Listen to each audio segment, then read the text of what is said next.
Hello, everybody. Welcome to our live Voices of the Goddess talking about our November Egyptian retreat. And we have Mary, our Egyptologist, with here again today. And since it's May, we are going to be talking about Hathor today. So welcome. Thank you for joining us, Mary. Hi, Julietta. Hi, everyone. It's great to be here. And I'm excited because May is my favorite month of the year. And it's also a new moon tonight. The new moon technically is at 11:22 p.m. our time. And so today we're getting ready to celebrate that new moon in Taurus, which is all about creativity and love and abundance and manifestation, because Taurus is all about the good things. Everything we love, jewelry, perfume, makeup, it's all of this stuff of adornment is ruled by Taurus. And that's how Hathor comes into this on one level, because she's the goddess that's associated, the Egyptian goddess associated with the sign of Taurus, because she has a lot to do with the Pleiades. She rules the constellation of the Pleiades, which is in the sign of Taurus. So the Egyptians kind of affiliated her with that, with the Pleiadians. And there is a whole segment of spiritual teachings that has a lot to do with what's called the seven Hathors. And they are the bringers of music, sound, enlightenment, let's call it through sound healing to planet Earth, and connected with the Pleiadians. So a man named Tom Kenyon channeled books and meditations, and he's very well known and very skilled in this kind of energy work through the throat. And so that's one level of working with the Hathors. And there's many. I mean, Hathor is such a multifaceted goddess. And she's one of my favorites from ancient Egypt because, again, she's all about love, creativity. She's the feminine. It's like she's not the good mother, although she's the earth mother in a sense that she's very bountiful. One of her shamanic aspects is the cow, the nurturing cow. So we see her depicted in ancient Egypt either as a beautiful woman or as a cow. And this cow has, it's like her body is full of stars, which shows that she's also connected to the Milky Way. And through Hathor, all worlds are birthed. She's the divine mother creatrix. Very different from when we think of, let's say, Isis. And Isis is known as a goddess, but she was probably a real person way back in the annals of Egyptian time, where the queenship and the idea of how the royal family comes into prominence in ancient Egypt comes through Isis, Osiris, and her son Horus. Now it's interesting because Hathor is this all-encompassing sky mother, but she's also the mother that takes you back when you die. So she's like the womb and the tomb. And so a lot of her temples have the blessings for the dead or the deceased. And you see Hathor and the cow many places in the Valley of the Kings and the Valley of the Nobles, in the tombs themselves, escorting the deceased person through the veil or into the underworld. So she's very multifaceted. And her priestesses were known for being skilled dancers, musicians, astrologers. They worked with aromatherapy. One of my favorite temples in ancient Egypt, which we spend a lot of time at, is the Temple of Dendera, which is Hathor's temple. And that temple was actually used as an astronomical observatory. And it's dedicated to astrology in many different aspects. There's zodiacs all over the ceilings. There's different deities depicted. I mean, it's just full of life in terms of looking at the constellations and the stars there, which is one aspect. It's also a very jubilant temple because it's the only temple in Egypt where you'll see the columns as Hathor heads. And these Hathor heads were supposedly built to hold sound the way a sistrum does. Sistrum is a sacred battle that the priestesses of Hathor used. And the idea is that it dispels negativity and brings order to chaos. There we have a beautiful Hathor-headed sister. And the priestesses would sing, and there would be processions and all the high holy days of Hathor, and there were many, because she was considered a fertility goddess, the goddess where if you wanted to conceive a child and have, if you were a couple and you wanted to get together, there were all these votive offerings and incantations to bring Hathor to you so that she would bless your union and you could conceive a child. And all of these, there were particular holy days and festival days that were considered Hathor's days. And that's when you would, mostly around this time of the year, when conception was considered time to do it. Blessed by the goddess, why not? So we have a lot of fertility celebrations that went on the ancient calendar around this time. And it's one of the reasons why we celebrate Beltane and May Day, and there's a maypole. All of that comes from the ancient Egyptian calendar that had to do with celebrating the high holy days of the goddess Hathor, because that was all about fertility, abundance. And the king would celebrate that. And Hathor, with her husband Horus, who is the son of Isis, they were husband and wife, and they would celebrate in their respective temples, and then they would come together for the great feast of the reunion, and they would have a honeymoon at Dendera on the new moon in May. And then they would both sail back to Edfu, which is Horus's temple, and celebrate there for another 2 weeks. So it was kind of like this jubilant month of honeymooning in ancient Egypt. And the people were able to participate in that because there were great processions. And normally what went on in the temple was behind closed doors. And the common people didn't really see much of the temple activities because it was only for the priests and the pharaoh and the royal family. Hathor was different. Hathor was for everyone, even though in the beginning her priestesses were only from the royal family and only served the pharaoh. However, she became a real goddess of the people, if you will, and they really loved Hathor. And they would, really have a very celebratory feeling during her feast days, and also the reverence, because they knew that she was there to give love. And it's one of the human characteristics that we all need is love.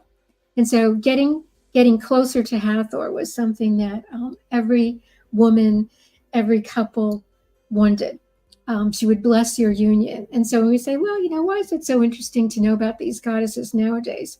Well, when we think about it, she's ruled by Taurus. Hathor is the goddess of Taurus. Taurus is all about abundance. Taurus is about love, relationships, creativity, the arts. Taurus is about self-love. It's about self-care, nurturing. So the more we learn about that archetype, even if it's from an ancient Egyptian perspective, it helps us get a little bit closer to knowing and feeling that in ourselves. It's kind of, when I was raised, just a little bit off track here, I was raised in the Catholic religion, and May was a great month. I loved May because all the little girls would dress up, and there were processions in the streets, and we'd have flowers in our hair, and we had a May altar. And I remember that because it was like such a special thing. It had nothing to do with the Catholic religion. It was so pagan. It was just like, all of this great stuff going on, and carrying the statue of, Mother Mary through the streets and all of that. And so it's one of those things that I've always been drawn to. And, you can see in my house, I have a May altar 365 days of the year. And so that idea is, if you resonate with that feeling, if you're a priestess, if you're someone who has that ray that calls you to the temples, that calls you to Egypt, that calls you to any ancient culture where the goddess is celebrated, this is your month, really. So live it up. Have a great time. Yeah. So we'll be seeing Hathor in Dendara, but where else will we experience Hathor along our journeys to Egypt? Her temple is Dendera. And so we spend a lot of time there. We spend almost like a half a day in that temple because it's so amazing, with crypts and secret tunnels and stealings full of astrology. I mean, I could spend a week in that temple myself. The other places we'll see Hathor, we will see her at Hatshepsut's temple, which is on the West Bank. And Hatshepsut was the queen who brought back the worship of Hathor after Egypt had been invaded. And the invaders had torn down the temples, and Egypt was in a decline, very midpoint of Egyptian history in around the 1400s BC. And Hathor became very prominent with Hatshepsut because Hatshepsut wanted to reinstitute this idea of the divine feminine, especially the idea of the grid and the earth grid and replenishing Egypt through this connection with the temples and the stars. So Hathor is that. As I said, she's the Earth Mother, and she's the starry goddess connected to Nut and the Milky Way. So she covers a lot of territory. And in Hatshepsut's mortuary temple in the West Bank, which again is one of the high points that we do, we'll see Hathor-headed columns, which you can't see it, but I wear one. She's been with me for about 30 years. But the idea is that this temple was a place where the priestesses would come every day and sing to the goddess. It's built into the mountain so that it's connected to the earth simultaneously. It's always there. It's always receiving from the earth and giving back to the earth. And the idea is that it's a living temple. And so Hatshepsut constructed this living temple so that her priestesses would be connected to Hathor, to the earth, and always be there to sing her praises. And that was pretty much what pharaohs wanted to do once they were deceased, was have people sing their praises forever and ever, and forever eternity. That was the big thing if you were pharaoh. So that temple is, again, beautiful. And we don't not see Hathor. I mean, she's everywhere in Egypt. Those are the two main temples that we see her in prominence. But everywhere we go, you'll see her in paintings. You'll see her always behind the king, blessing the king, holding her hands behind his head, almost like a Reiki pose, and on the bottom of his spine, giving him energy. That's one of the classic poses of Hathor because she supports and energizes the king. She's always there for the pharaoh. She nourishes him and keeps him alive, really. A little different from Isis. As I said, Isis is more of the wife and the good mother, the loyal one, the one who works miracles. Hathor is the one who is just very, very cosmic in her connections, and in the way that she deals with us as humans is as this nurturing mother that brings life, and also when your life is ready to end, she's there to claim you and bring you back to whence you came, which in the ancient Egyptian theology is you go back to the stars, or you go back to your home planet, wherever it is. They didn't really believe that you stayed in the ground. That came later with different ideas, but not the ancient Egyptians. So it's exciting. I could go on and talking about the temples forever, but I think people should come and see them themselves, actually. Oh, absolutely. And what I love is, going with you, we have access to all of this, more esoteric knowledge about the history of, whereas people going on traditional tours, you're hearing, more the 3D side of ancient Egypt, and, and that's fine if that's all that interests you, but definitely from my perspective, it's far more interesting learning more in depth about the spiritual side of ancient Egypt. Exactly. And that's why we're calling this particular trip In the Footsteps of the Goddess, because this is designed for people who want to learn more, who want to go in depth to what these ancient mysteries were. And yes, there's a lot of mysteries in Egypt. You could approach it from many different paths, but this one has to do with the divine feminine, finding the divine feminine the way it was taught there, and then bringing it back and incorporating it into your own life. It's being the voice of the goddess wherever you go and listening to her voice, particularly in Egypt, because it's strong there. Egypt is really, really like the mother lode for everything that we learn in Western magic. And the idea of being there on site with your body, physically present, is that you open up your energy to this living source of information. So it's like when people talk about the Hall of Records, which we will be doing private time at the Sphinx, we'll be accessing our own private time to delve into our private Hall of Records with the Sphinx, which is what it's all about. And then when we're walking through Egypt, all of Egypt, we do private time at the beginning of the tour. And so we're open. It's like being an open conduit for all of this energy coming through. And as we walk through the rest of Egypt, what we're doing is we're picking up and absorbing and receiving all of that information that's relevant for you personally. I'll be there to talk about the goddess and explain her in each particular segment in each particular way. But you're there receiving it for who you are, what your past lives in Egypt were, where you're connected. And so everyone's experience can be very different. We give you the foundation. I give you the lay of the land, so to speak. But then Egypt opens up to you and you receive whatever you desire from your higher self and your guides there. And sometimes people get really surprised because they don't feel like they're that connected. They're just kind of going because it sounds like a neat thing to do. But when they're there, it's like it works on you. Egypt works you. You don't work Egypt. And that's something that's really interesting to watch, especially men who are very kind of, yang energy and very controlling, and go to Egypt and it's just, it's like you really come to grips with a whole new way of feeling energy and relating there. And, talking about doing it the regular, I would call it straight, or the Muggle way of doing Egypt. I can't tell you how many guides I've heard, Egyptian guides, tell people about Hatshepsut, who is really one of the foremost prominent pharaohs of ancient Egypt. She just so happened to be a woman.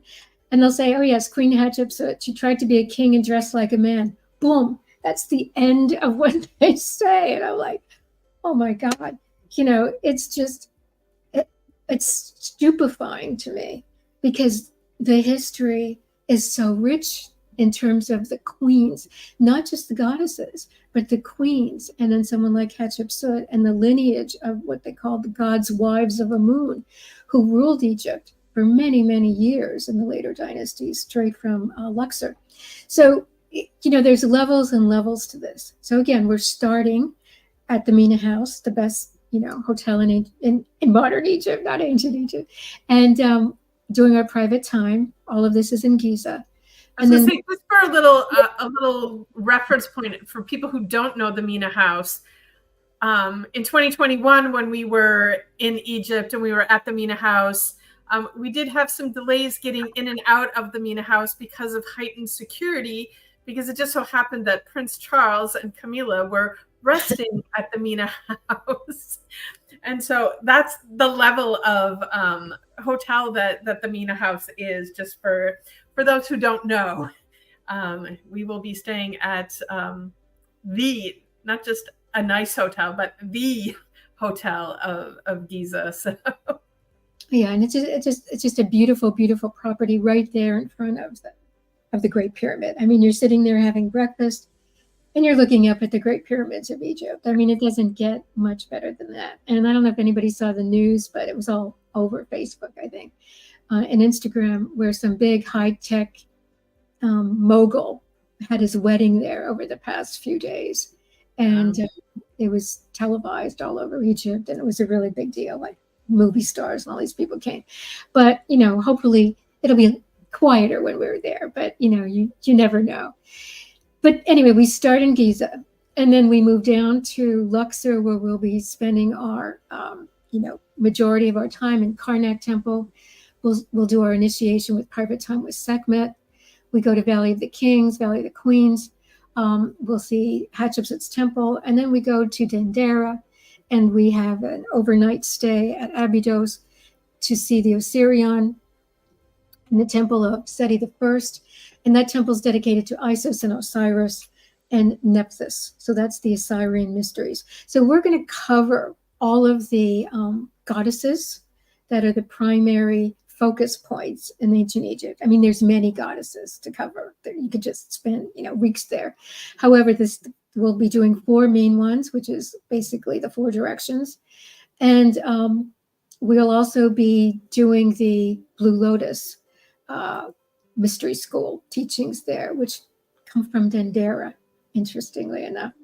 So all of that is on the website, the retreat, and we can answer any questions. If anybody has any questions, please contact me. I may be scheduling, some kind of group call. But most people, if you have personal questions and you want to know about Egypt, just call me. Text me, call me, email me, because that's pretty much between now and November when we leave. That's pretty much all I'll be doing is Egypt and astrology. So definitely call me if you have any questions about our trip. I do just want to add for, you were talking about being able to, when we're at private time at the Sphinx and tapping into our Hall of Records and, people who speak with me, and I have spirit guides that talk to me, on a daily basis. And, I've been working with energy for years. So I feel energy, I sense energy. And other people are like, I don't see this stuff. I don't feel this stuff. I don't get messages. Well, you always are. You're just not aware that you are. But something about being in Egypt is like an amplifier over there. So if you're really curious about tapping into these things, going to Egypt is like, turning up the volume on all of this stuff. So if you're struggling to connect to it, here in the US, wherever you are, taking yourself over there, being in these temples that are all, I don't know about all, I'm probably speaking inappropriately, but, they're designed to amplify this energy. And so if you're not having those mystical experiences that you want to have here, bring yourself to Egypt and open yourself up to that. And it's definitely a place that's going to increase the likelihood of you having those experiences. Yeah, it's really funny because I did a lot of traveling before I went to Egypt the first time. And I went to Egypt, obviously, and everybody wants to go, so I wasn't going to turn down this trip. But it was a working trip. I didn't go as a tourist the first time. And when I was there, the people I was with, one of the first things we did was go to the Sphinx. And the man had us walk backwards, with our back to the Sphinx and turn around. And we were working inside the enclosure of the Sphinx. And when I turned around and saw, when you're driving, you see it from the back and everything. It's not like you don't see the Sphinx while you're on the Giza Plateau. It's right there in front of you. But there was something interesting about walking to it close up and then turning around and seeing it. And it just blew my mind. And it was like the feeling of being called. Like I knew that there was something, no matter what it was, that it was like a big key. And that key kept me in Egypt for the next 25 years, probably, because that it hit a chord. It was like a note inside me, and that note was amplified. Not everyone has that note, but if there's a part of you that's connected at all, it's really, really monumental, no pun intended, to spend time at the paws of the Sphinx. And you'll see when you're there. And anything else that you need to know about Egypt, we fill you in on details, and we'll be talking about all of that. But again, there's nothing like experiencing it and feeling it firsthand. And even me, I've had firsthand experiences that I remember way in the back of my mind. And it just calls you. It really, really does. All right. Are you ready for our Hathor meditation? Yes, we're going to be doing a beautiful new moon in Taurus Hathor meditation. There, I'm bringing her up there for everyone to see. Excellent. And I'm also going to put some gentle music on in the background. Perfect. And as we do that, just relax. Find a comfortable space. I'm going to turn myself off for a minute. Okay. Feel your body relaxed. Close your eyes and take a few deep breaths. You're dissolving any intrusive thoughts or tensions that are held in your body. Releasing it through your feet down into the core of the earth, where it's transmuted by the divine Earth Mother. As you take more deep breaths, slowly releasing the stress that you may have accumulated during your day and releasing it, you feel more and more protected and in your safe space now, where only light and energy and the love of your highest guides and angels may enter. Continue to breathe slowly and envision a golden ball of energy floating above your body. This golden orb encircles you from the soles of your feet to the top of your head. Now, feel this orb transform into a golden spiral of energy, and it enters your heart chakra, filling your body with a warm glow.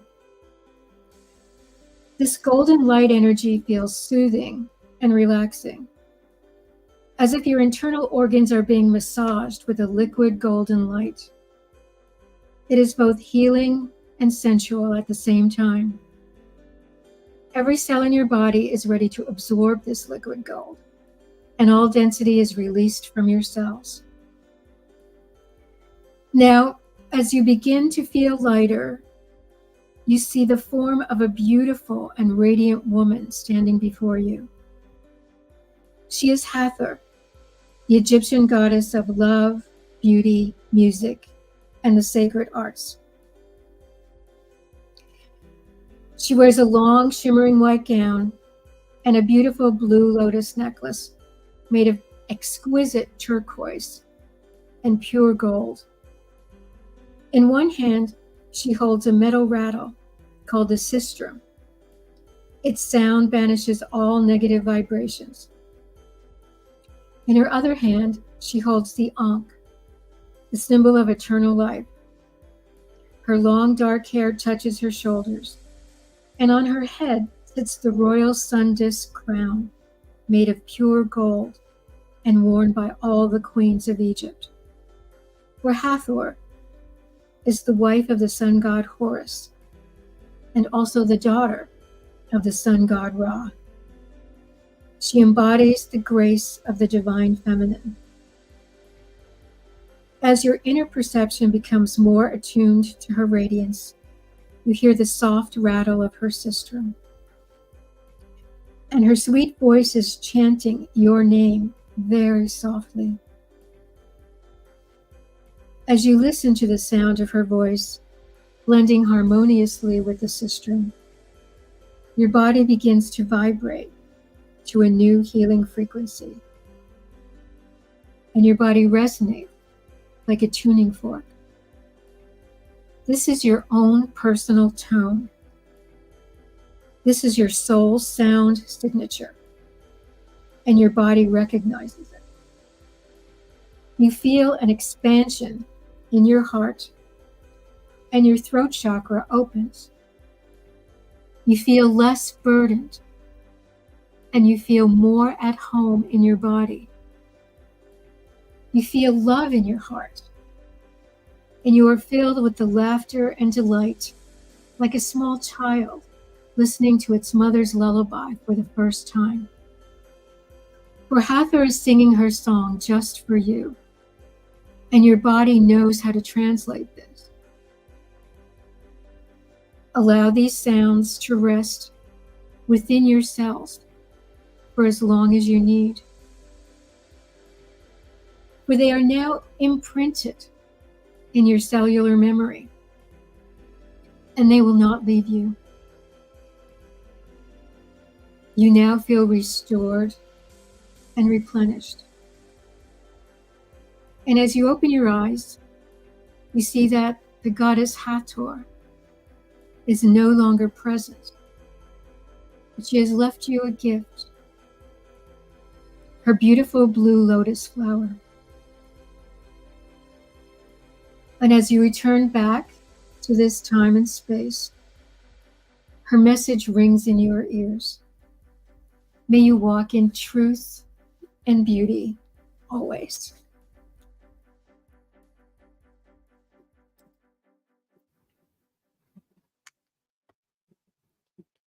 That was beautiful. We're back. The sound of you, the sound of her tone in your cells is something that never goes away. So that's when you're in Egypt, we'll be doing that particular initiation on a much broader level. So one of the things to look forward to.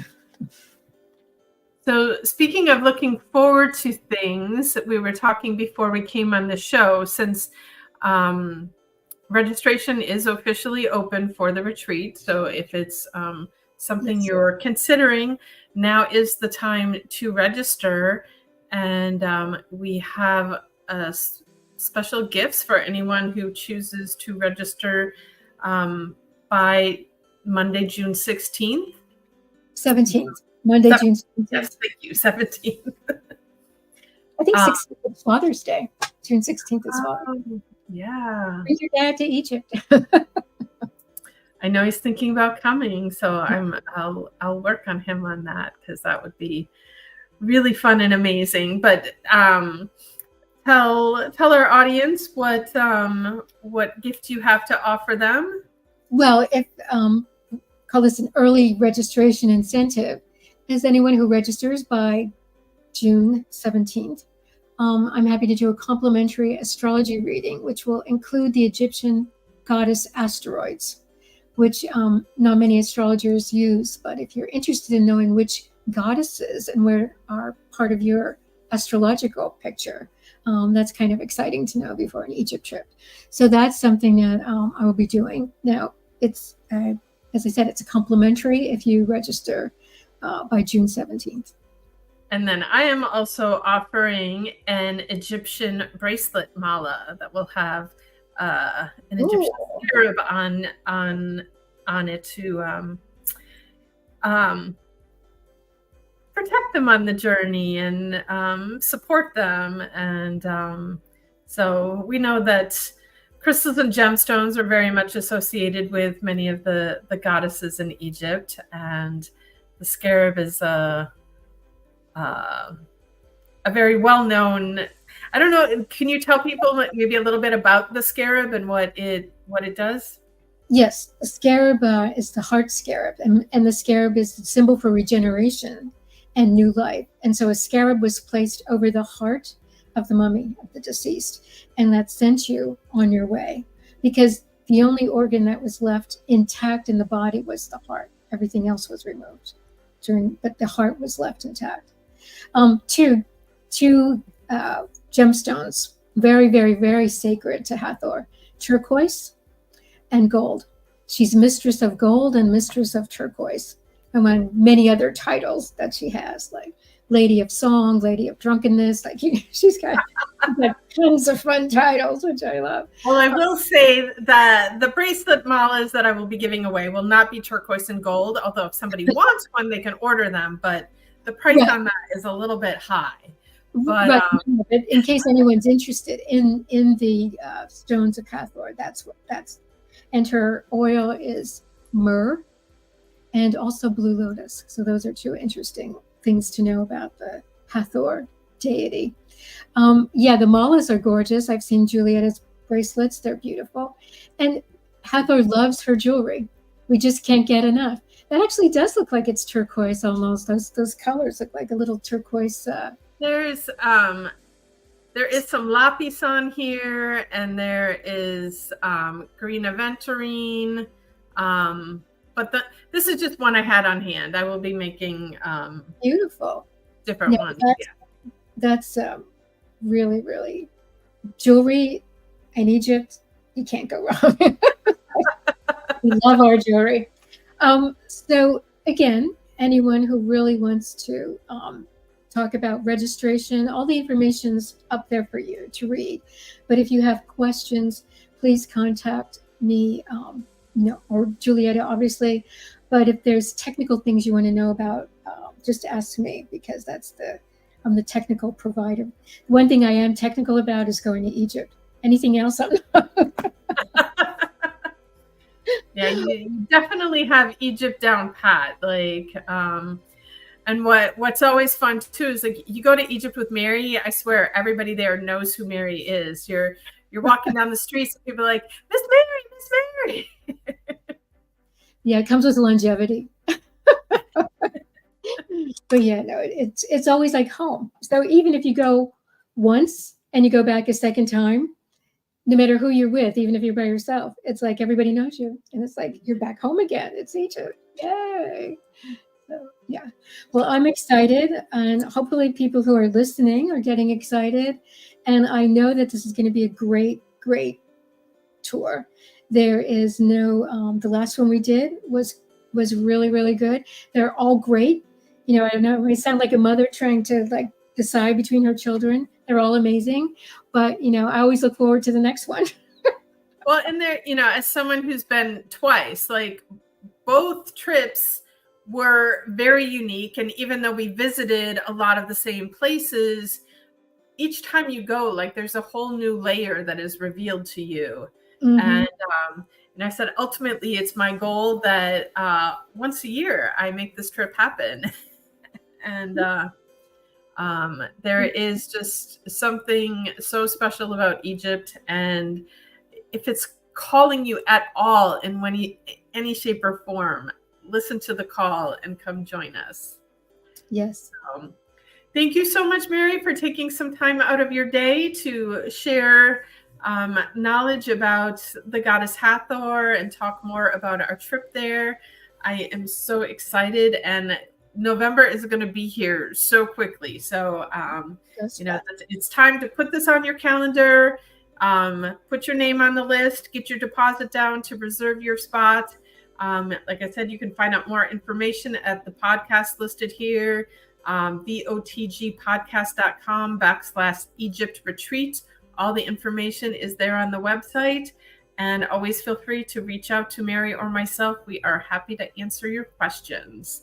And happy new moon, everyone. It's a great great way to celebrate.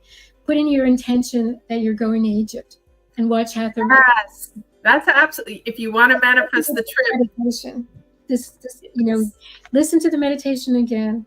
Think about your intentions and plant those seeds tonight. You can do it before you go to bed, because the new moon technically doesn't start until 11:22 Eastern time. So you have all night to work with your guides and your higher self to get this into manifestation for you. Taurus is all about manifestation. So watch for my newsletter and manifest. Yay!